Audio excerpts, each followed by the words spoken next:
Joined now by Coach Q here on Orange Postgame, and Q, a 21-point win here in a game you're trailing by 15. A pretty good chunk into the game there, midway through the second quarter. What happened well for you guys from that point onward in the final, let's call it 27 minutes of this game? Well, we were able to get our press set, and I thought that was humongous for us to get our press set and to be able to just really speed the game up. And we weren't worried about them throwing the ball long and things like that, because that was playing into our tempo. We felt the game was way too slow in the first half, and especially the first quarter.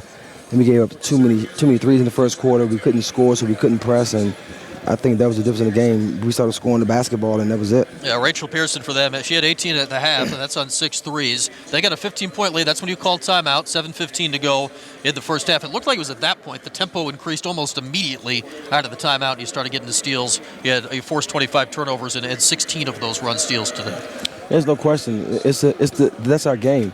If we can turn people over and get into our half-court defense with about get the offense started about 16, 17 seconds, then we can play five, six passes of zone and go man and match them up and be able to get some stops. I thought that's what we did second half. All right, so you got some steals, you got some points in transition, but had to love what you did in the half court with Brianda Day. Clearly the best game of her junior season so far. It's a career-high 26 points and a season-high 13 rebounds, her first double-double of the year. And that looked like the player I think you thought you were going to have this year. Certainly your best game tonight. There's no question. I was talking to her before the game. I said, this is one of those 17-17 games for you.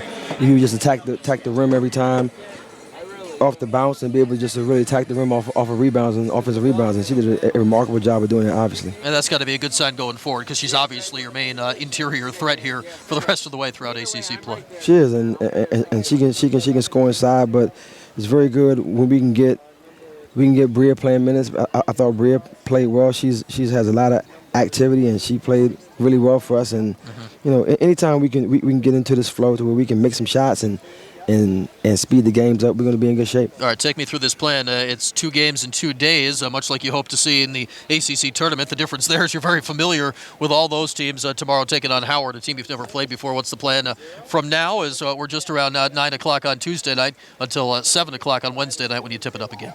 Well, it's just about getting back into the gym tomorrow and trying to get a handle on what they do. Howard is a team that have 2 good interior players, so the game's kind of different. We go from teams that makes 13 threes on us, and is probably going to be pounding the ball inside and playing the paint. So it's a contrast of 2 styles, and we got to just get ready for that. All right, Q, congrats on the nice comeback win tonight. We'll talk again before too long tomorrow. Thank you. That's Syracuse head coach Quentin Hillsman as the Orange win tonight, going away by 21 against Drexel.